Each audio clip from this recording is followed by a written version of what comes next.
So human design is what we call the science of differentiation. So essentially all that is just like some fancy words to say energetically, how are you an individual? How are you unique? What is the energetic design that makes you you?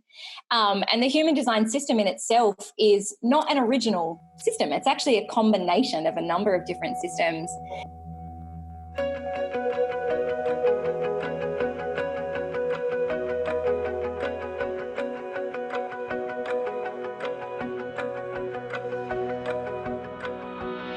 Hi, everyone, and welcome to another episode of Carpe Diem Living the Podcast.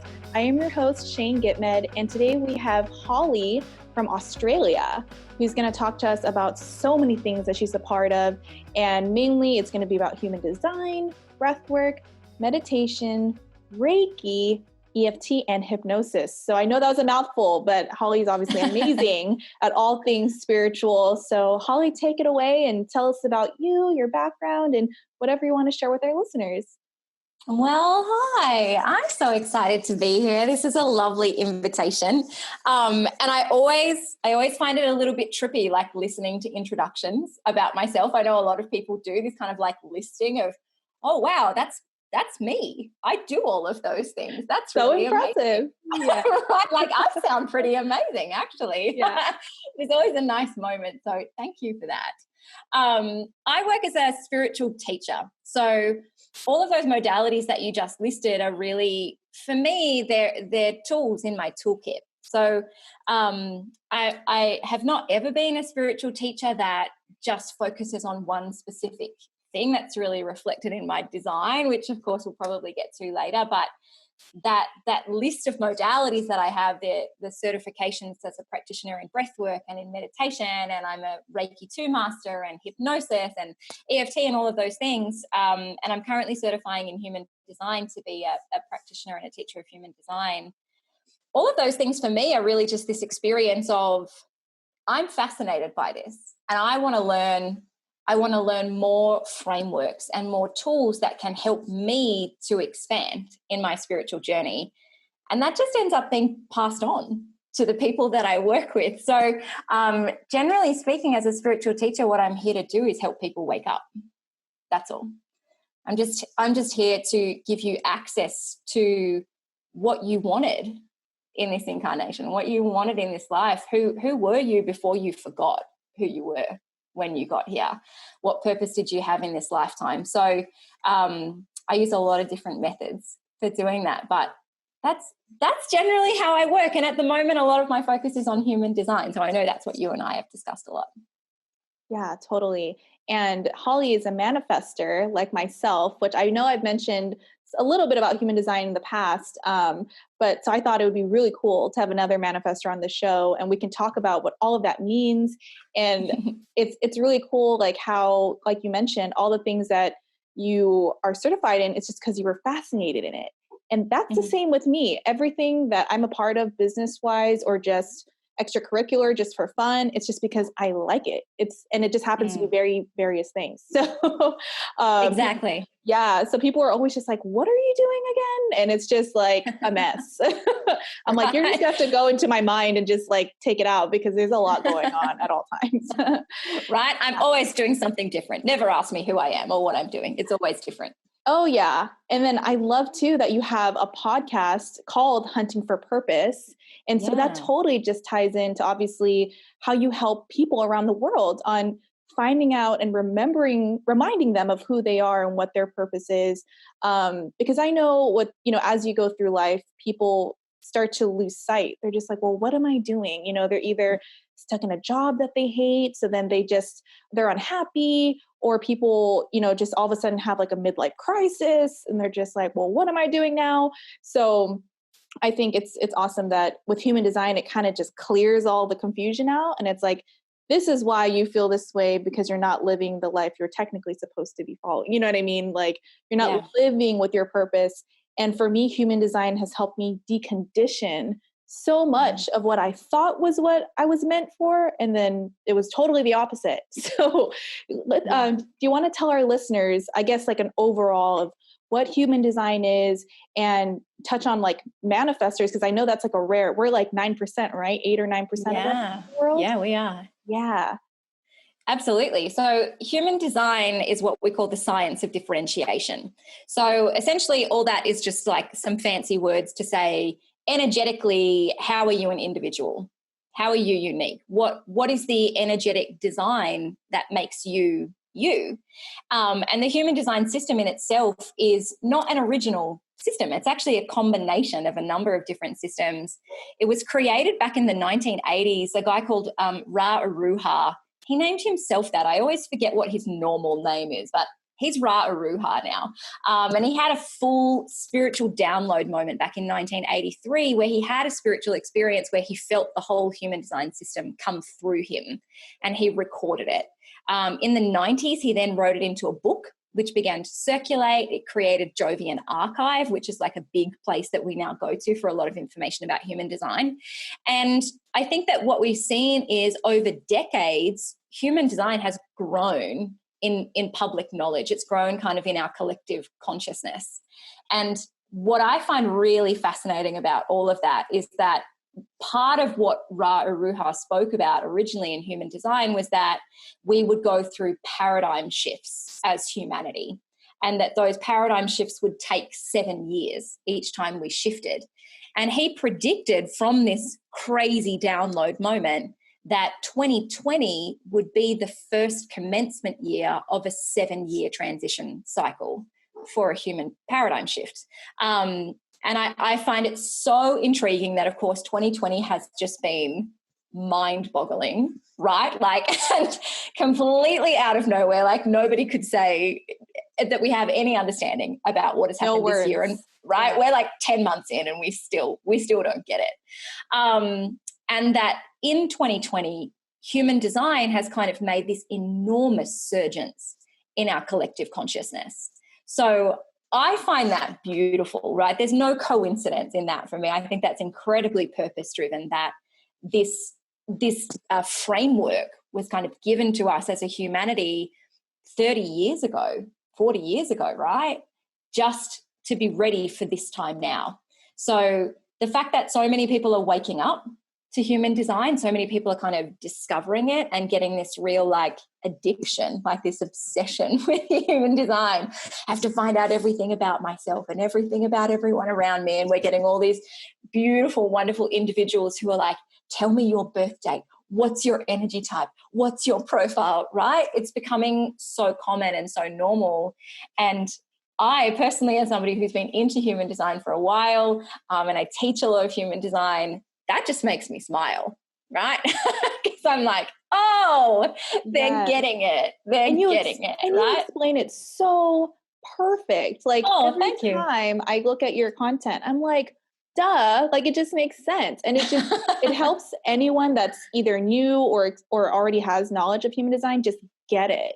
So, because I'm one of those people where like I can comprehend very well, but sometimes it's hard for me to explain it in a way where I don't know how, but for you, I'm just like, gosh, like this is what she's meant to do, is like spread this wisdom to the rest of us that are just, we get it, but not on that deep of a level. So yeah, I from a really objective standpoint, I'm fascinated by that impact, you know, of my energy and the words that I speak, because that's reflected everywhere in my design, right? I'm a manifestor, so I, just like you, we are part of this 9% of the population. We're a very rare energy type, and we're designed to actually have what we call motor energy. So it's physical energy from one of the centers in your body that's connected to the throat.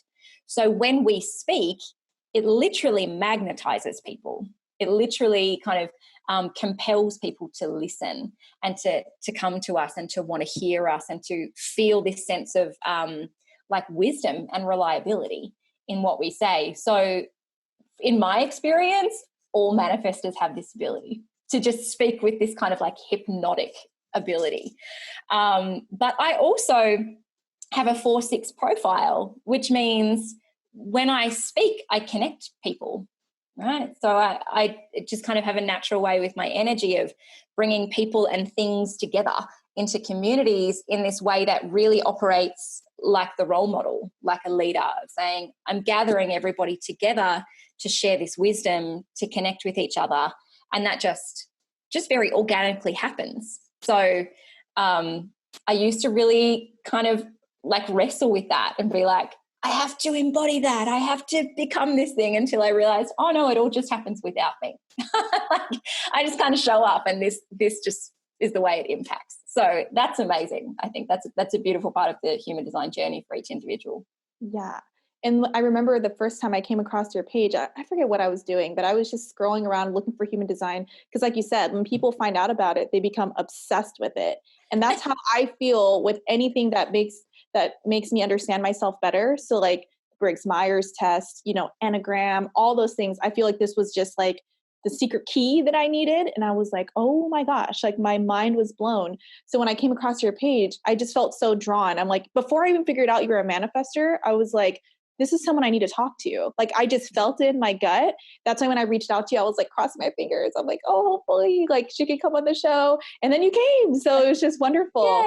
Because I feel like with human design, like now that more and more people are finding out about it, I'm just like, I would love to be able to explain it on a better level than just a bunch of texts. Because some people get lost in the text, they're just kind of like, okay, I don't know what all this mumbo jumbo means.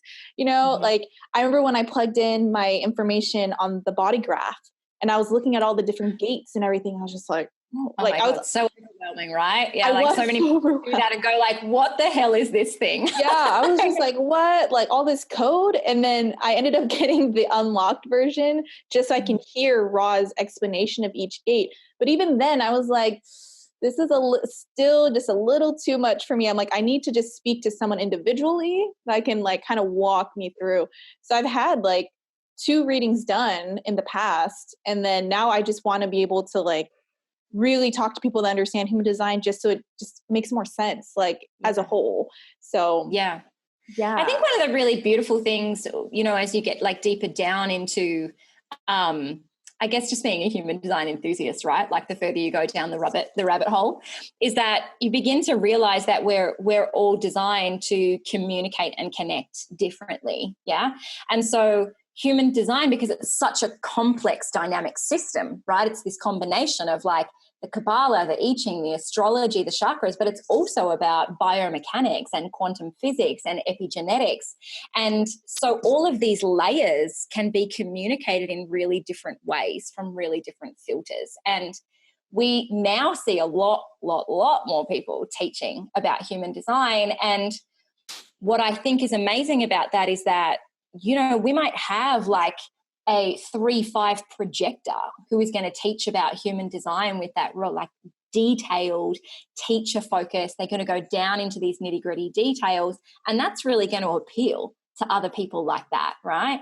We're going to have like the manifestors who are going to be much more kind of like wide scope. It's going to be much more about wisdom and insight and compelling people together for mass impact.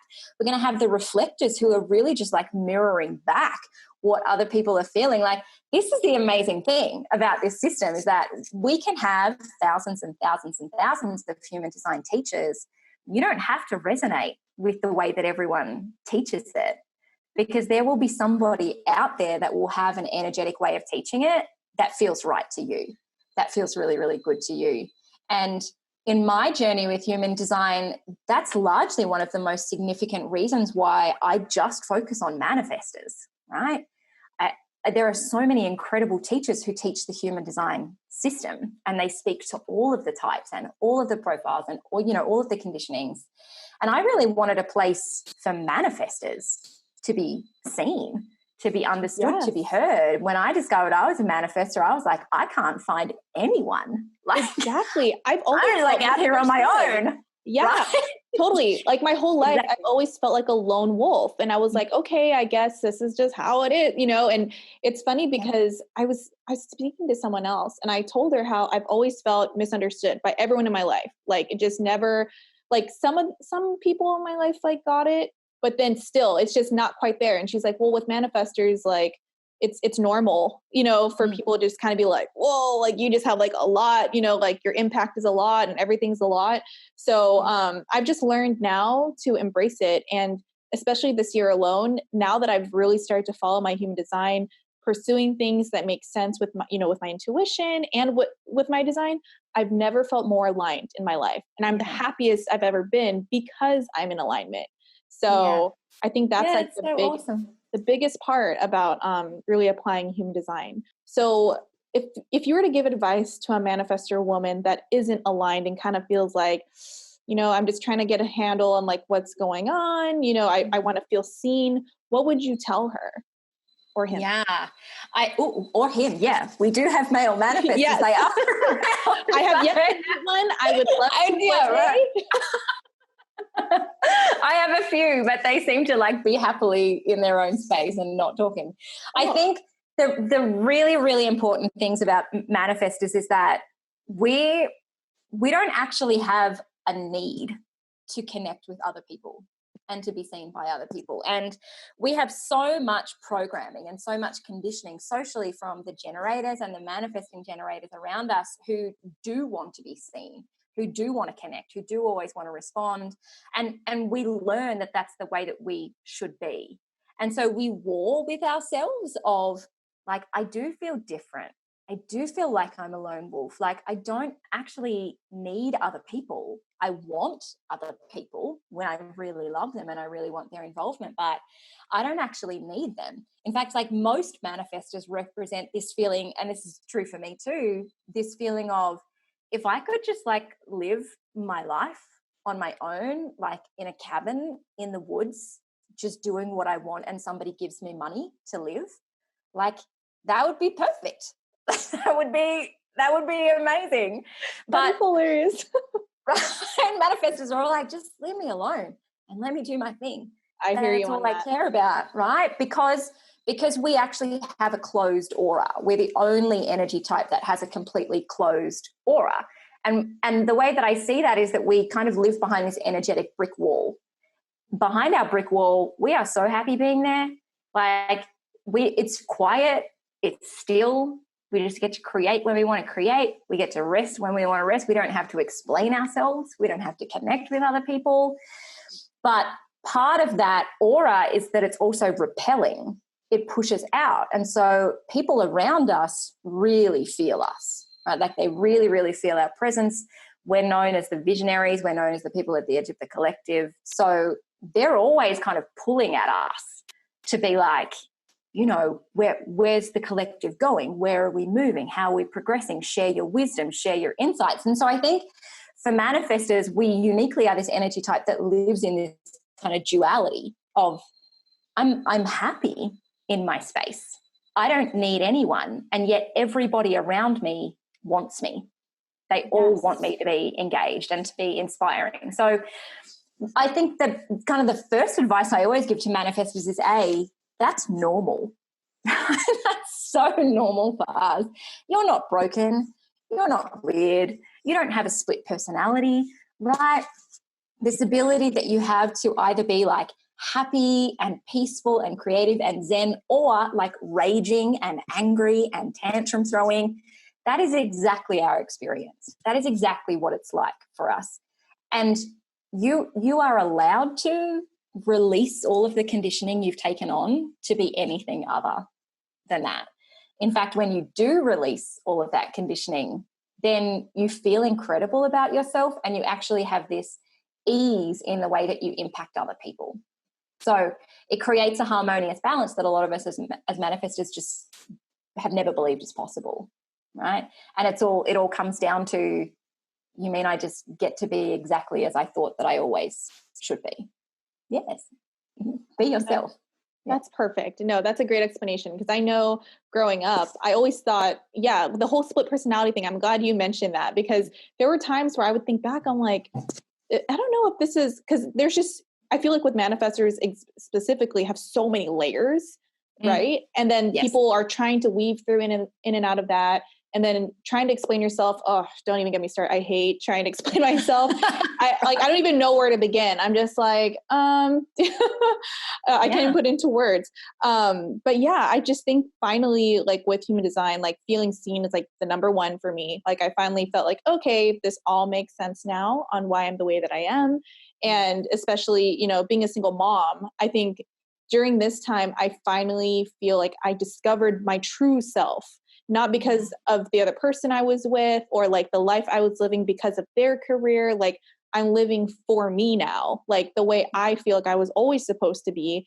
And I think that's why being aligned, it's like, it's just the best feeling. I can't even, it almost feels like just like a new chapter, like a new leaf. You're just like, oh my gosh, like almost like your old life is like shedding. And now you're just like, it's peace. Cause I know our signature is peace. Right.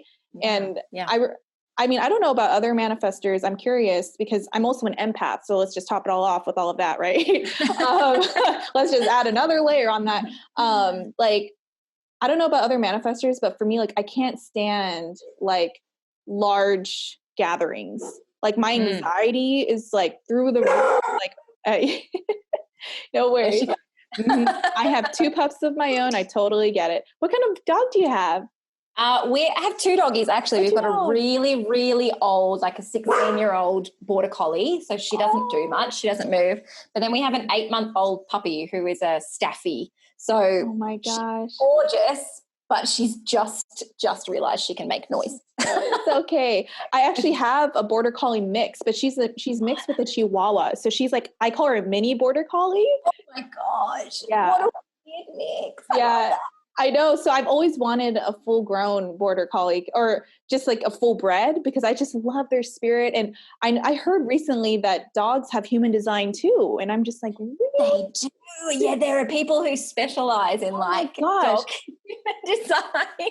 I really need to talk to someone about that. Yeah, because I heard from someone that most of them are reflectors because my first dog, I literally feel like she's my spirit animal. Like how I would be as a dog is her. And so, and then when I was dealing with certain health issues, she started having certain health issues. It was kind of weird, like how everything kind of like lined up that way.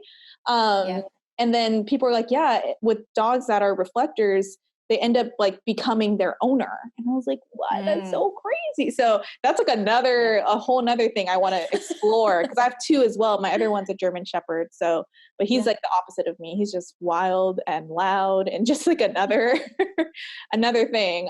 He's probably a generator or something. I'm pretty sure my puppy is a generator. Yeah. Oh my gosh. Yeah. So let's talk about your spiritual work as far as like breath work, meditation. So I've had guests before that talk about the importance of breath work. So would you say you're a breathwork facilitator or are you just specialize in teaching people how to implement that in their daily practice or just a better health? So I do both. I think the technical qualification term is that I'm a breathwork practitioner, but I don't, I have an undefined G center, so I really don't buy into labels at all. I'm just like, this is a thing. This is a thing that I have and I do. I can't stay in a box either. I get it. Can't deal. Also a manifestor thing. We're not good at like being tied down, to one experience. Yeah. Like what is the niche to us? We're just like, excuse me, like I'll be whatever I want to be. Exactly. That's why we kind of jump around, we do a lot of different stuff. Exactly what you were saying before the call started of like, don't ask me what I'm doing at the moment because I have no idea. I never have a plan. Like I'm just doing things. So breathwork for me, it's a really important modality because it has such a physical fusion to it. And I know similarly to you, I actually have a long history of chronic illness and multiple chronic illnesses. And, I got sick. I got sick at 14 and I was sick. I was on chemotherapy for 18 years for a rare autoimmune disease of my liver. And I gained a lot of secondary diseases and problems from that. And, in retrospect, like looking back at that journey, there's so much that I can now understand from the filter of human design, right? That shows me like I'm a splenic manifestor and I was really having a lot of like suppression and repression issues with my power and following decisions. And so I created a disease along my like splenic hepatic line. Yes, I heard about that. Because then, like, for me, because I'm an emotional manifester, gut issues runs with that. And I was like, what the heck? Like, no idea. Yeah. So we're wild. so powerful even to ourselves. So, I was a nurse as well. I qualified as a registered nurse during that time. And I think I became so disheartened with the gaps that the medical system left as a patient in the medical system, and then also as a practitioner in the medical system trying to help other people through disease process. I really felt like there was just this missing link between, we are a soul and a body. We operate in partnership. We are collaborative, and we can't treat the body separately than we treat the soul. And in leaving a lot of that behind, that sparked my spiritual awakening. Like I went into this whole journey I had to understand the purpose. I had to understand the purpose of my life. Again, this is like reflected again in my human design. I have the right angle cross of consciousness. Like I'm literally just here to ask why. Why is it this way? Why are we doing it this way? Why does it feel like this? So purpose became everything to me. And breathwork was one of the modalities that answered a piece of that. Because breathwork is this harmonious activity between the soul and the body. It's saying the lungs have this capacity to breathe. The diaphragm has this capacity to move the functionality of the organs in your digestive system, right? It brings in somatics, the therapy of understanding that energy and emotion gets stored in cells and organs and systems within the body, and that movement of those systems can actually release old energy and old trauma and old disease. So breathwork became this very accessible way to get into that, right? Without it having to be, like going to Mexico and seeing a guru, or doing, like a 30-day like yoga retreat, or, as a manifestor, I was never into being told what to do or being told where to go. Especially if it doesn't make sense. You're just like, correct. Yeah. Right. Yeah. Like I don't want somebody to tell me how to heal. I want to be able to tell myself how to heal. And breathwork is one of those really dynamic modalities that allows you to do that, because you can either do, like 3 minutes of like relaxation breathing at home. That's breathwork. That's amazing. Or you can go fully into like rebirthing breathwork, where it's a 2-hour intensive where you're using a really rapid oxygen altering breathing pattern that releases old trauma. It's this enormous like spiritual experience to do with a very physical impact on your body. And everything in between that, everything in breathwork in the scope in between that is valuable, and it's wonderful. And it's all kind of in your experience. It's all under your determination. And I think that that's really what continues to appeal to me about it as I teach it to other people, that they're not reliant on me, like they don't, me and other breathwork practitioners, we're not kind of like holding the secret keys. We're just teaching you how to breathe with the lungs that you've got, and then you can take it away from there. Just guiding them through. Yeah, totally. Exactly. I'm still working on my breathwork progress for sure, because that's something I actually was exposed to earlier in the summer, and I'm just like, oh, I really need to get that down, because especially if you have anxiety or you have high stress in your daily life, once you get that in the meditation, it will just help tremendously. And even for me, I've been dabbling more with aromatherapy, and I found different scents that help me. Like in a moment where I feel a little bit of a panic, or I'm starting to feel highly anxious, I just smell the aroma and I'm like, oh, okay, I'm good now. So I love that. It's so nice when you find things that work for you. Just like how you're saying, like, don't tell me how to heal. Same. I'm just like, okay, once I have the knowledge, it's up to me to apply it, find what works best. And there we go. And with Reiki, so I've always been such a huge fan of Reiki, like for as long as I can remember. And I actually got certified in Reiki 1 and 2 like a year or 2 ago, but I've never practiced. I just wanted the knowledge like for myself. And if I have to apply it somewhere, then great. At least I know something. So what led you to Reiki? I'm curious, like along with, with your health journey and everything. Yeah. I mean, curiosity, number one, right? It's always, for me, it's always about that curiosity. But additionally, I mean, certainly in my like incarnation experience, like as my spiritual awakening was about 4 years ago. And since then it's just been this rapid journey through things and creating this kind of deep conversation with my soul. And through that journey, it's really given me validation of truths that I already knew. So in my experience, for my soul, like this is definitely not my first time here. I've been here a lot. Yeah, I've done a lot of things. Yeah. And I've learned a lot of stuff. Again, this is reflected in my human design too, that there is, all of these validating things.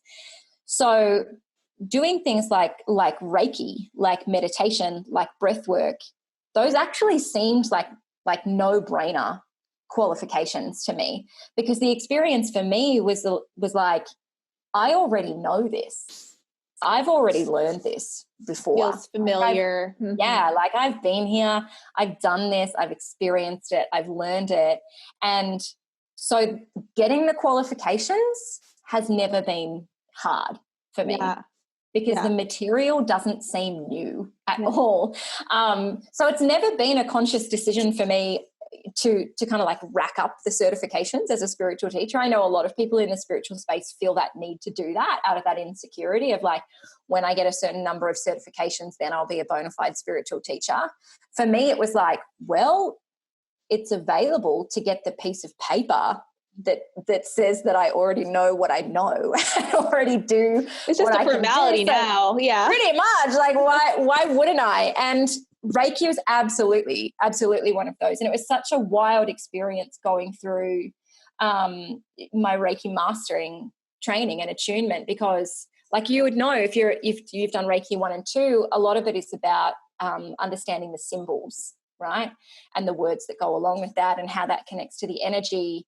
The first time I saw those Reiki symbols, I knew them, and I've never had to practice them, not once. It was just an instant recognition. So that's kind of the way that like all of these things in my spiritual toolkit work. I just kind of have this experience of like, oh yes, hello, old friend. Right? Here we meet again. It's pretty wild. I think it's hard to represent to some people, you know. And certainly within myself, like I have that war of being like, well, I don't want to represent myself as like a guru, you know. I don't want to. There are other people that do that. Like, leave that to Deepak Chopra, because he's got that nailed. Yeah. But also wanting to represent the truth of what my experience is, right? Like I have these qualifications, I have these certifications because I already knew the information. And so the paper is just that formality for me. Yeah. And how great to say, like, you know that you've been a healer in other lifetimes. Like that is just, so all you're doing is just repeating in a new life. And that just shows like with everything you've done in your past lives, it's all to create that impact in different timelines. So that's amazing. I know for me, when I did a past lives regression, my soul has been all over the world and different, like it is insane because apparently I'm earth sign being a Capricorn. So for me, I've been around for like from the beginning of time, apparently, like I've just done so much.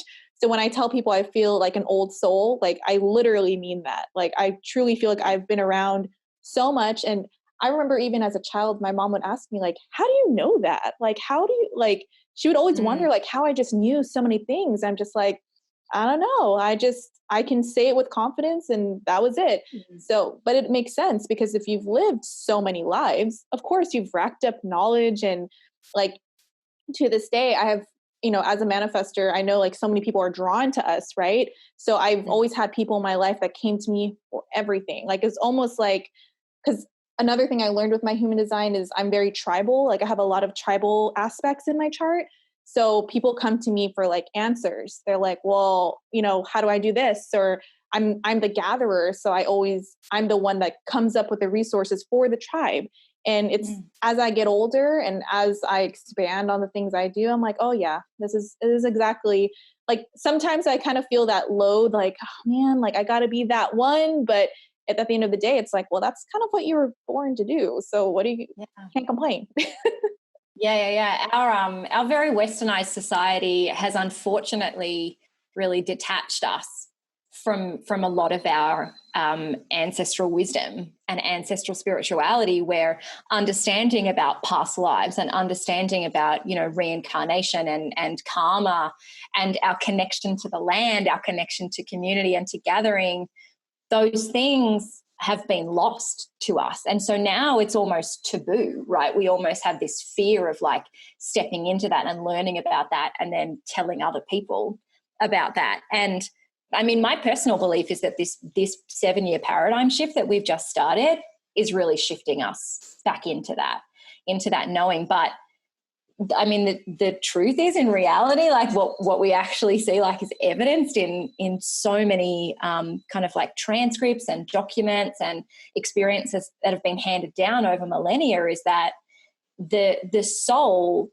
comes with intent, right? So you're not forced to incarnate as a human. You're never forced to be here. In fact, you choose to come, and you choose to come with an intent in mind of something that you want to do here, something that you want to be here.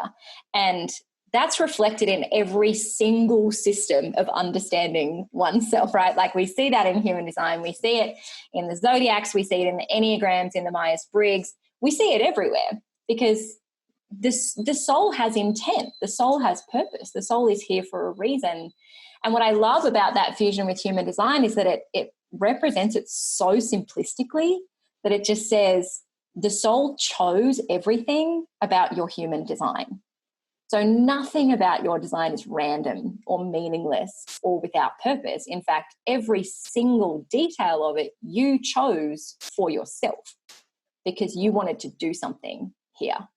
And I like to come back to that reminder, especially this year, which has been so up in the air and like so full of unanswered questions and kind of chaos and emotional turmoil.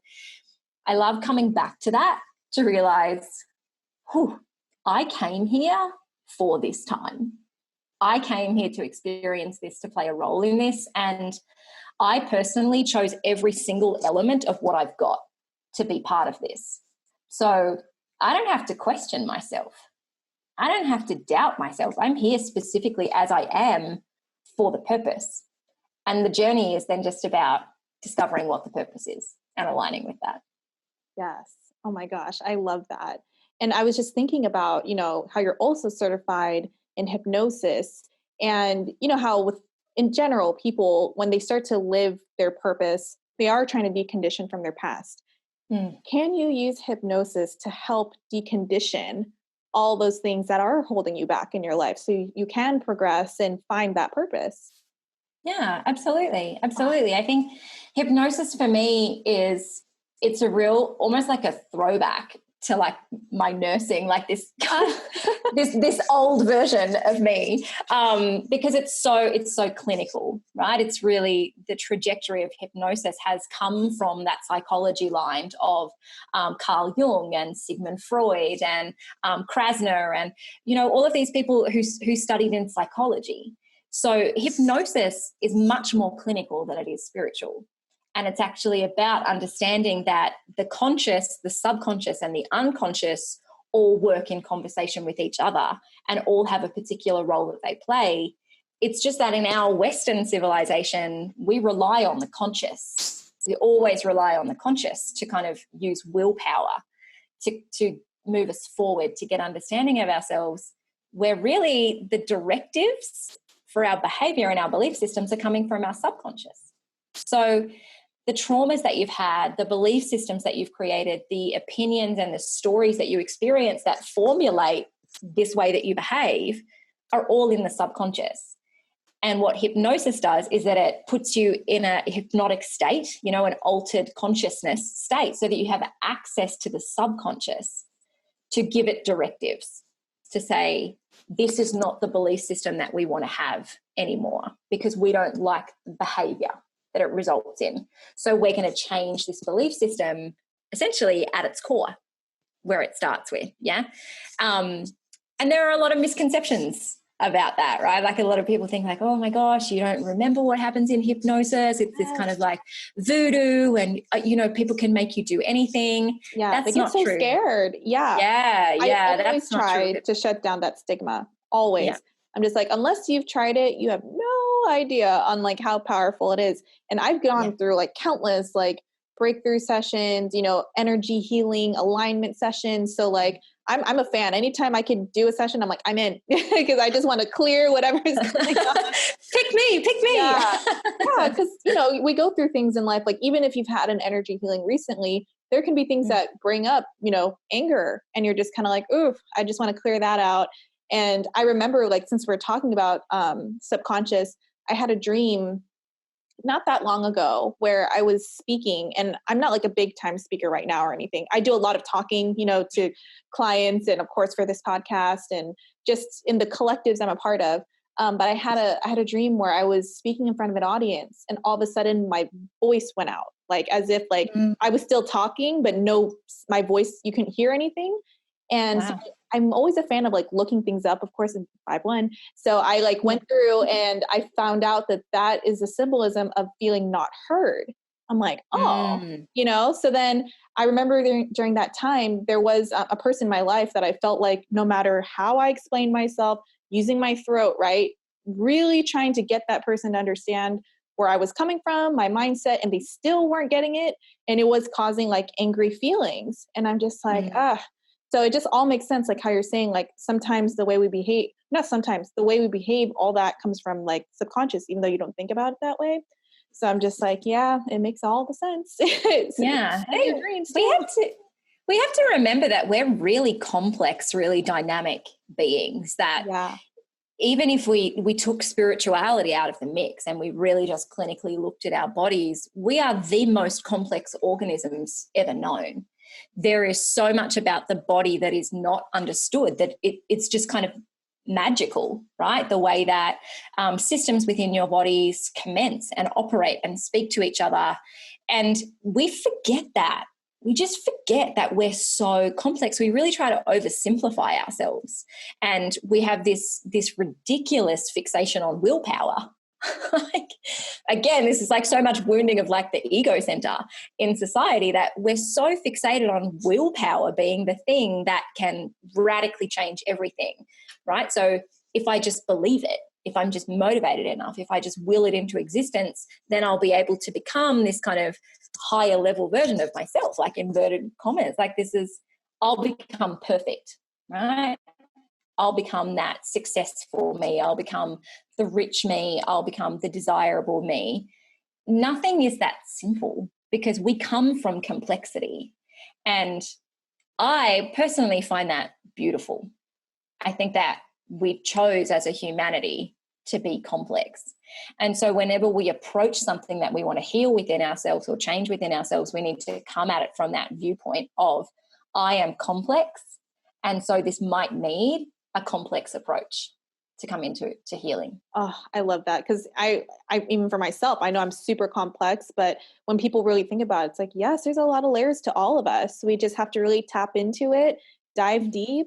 And that's the advice I really try to give to anyone that's just kind of feels like they're in limbo right now, especially with COVID. You were talking about how your 2020 is like, the awakening, when things are really shifting. And for a lot of people, that meant like they had to start over. They may have had their dream career, which was actually so like really stressing them out, causing them a lot of fatigue, not aligned. And now they're having to start from scratch. I'm like, maybe this is the time to really pursue what actually feeds into your soul, right? What you're actually meant to do. So I'm curious to see like what 2021 is going to bring for a lot of people, once things start to, lighten up, and how we were talking about travel before this. So we'll definitely see. This has been so wonderful chatting with you with all of this stuff. And I know so many people are just going to be drawn to you, especially if they're a manifestor and they just didn't know it yet. So welcome manifestors. Yes, come hither, please. Like, we need to know more of you. Like, where are you? So exactly. Yeah. It always is a joyful experience for me. I genuinely have with my following every time a new manifestor comes. It's kind of like a little happy dance for me because it's recognition, you know, and I get about 20 DMs a day just from new manifestors being like, oh my God, I just found your page and I feel so seen, and I get teary every single time. So yeah, it's genuinely is a gift for me as much as it is for everyone else. Yes. No, you're a gift, and please keep, posting more content because I'm here for it. It might as well just be like a daily subscription because I'm like, oh, Holly posted again. Come on back. Yeah, I'm happy to keep going. Oh my gosh. Well, tell our listeners on where they can connect with you online if they, want to learn about your podcast, your spiritual services to clients, and just all. Thank you. So predominantly I hang out on Instagram, right? So you can catch me at the Holly Maree on Instagram. I generally hate social media. So typical manifester. So really the only place that I hang out on social media is Instagram because it's the only place that I enjoy. So you can come and grab me there. The link in my bio takes you to everything. But I have openings for human design readings. I book up about 2 months in advance. So there is a bit of a wait list for that. And there are a lot of things coming out in my space over the next 2 months. So communities and resources and products for manifestors. I'm bringing out a really, really cool service called Gate Guidance Ritual Cards. So those are actually like physically printed cards that are customized based off the way that your gates align with the themes of the planets that they're under. So those are incredible and really powerful. I created them for myself, so I'm excited to bring them out. But of course, as a typical manifestor, everything that I produce is unpredictable. So I can't tell you exactly when things are coming or what they are. It's when you feel like it, right? Pretty much when I want to. You just kind of got to be hanging out in my space, and there it is. Stay tuned. Exactly. But I also have a podcast, which you mentioned, which is called Hunting for Purpose. So an episode comes out on Hunting for Purpose every single week. You can find that on all podcast platforms. So iTunes and Spotify and all of the other places. I think the link for that will probably be in the show notes here. Absolutely. But yeah, I just live in my own little aura, my own big aura, actually. I just live in my own energetic space and create when I feel like creating, and really just enjoy the experience of flowing with whatever comes out. So depending on when you're listening to this could completely change what I'm doing, what you could be seeing from me. Classic manifestor. Oh no, seriously. Like I'm always like pivoting and doing something else. Everyone's just like, what in the world? Like, what's going on over there? I'm just like, you're just going to have to follow along. I don't know what to say. Get on board or get out of the way. That's your only two options. Yeah. Like I'll just mention, it's such a funny thing. Like my best friends, even now, like we still all live in the same state. But whenever they wouldn't talk to me, even for like a week, all of a sudden they're like, what in the world? Like you're doing what now? And it's like things change so quickly for us, and they're just like, it's like I have to write a novel now just to update them. So I'm like, that's just how it is. I don't know what to tell 100%. 100%, yes. Wonderful. But thank you again so much for coming on the show. And all of Holly's links will be in the description. And of course, we're on YouTube, Spotify, Apple, all the things. So yes, definitely. Thank you all for tuning in, and we'll catch you all next time. Bye-bye. Thanks for having me.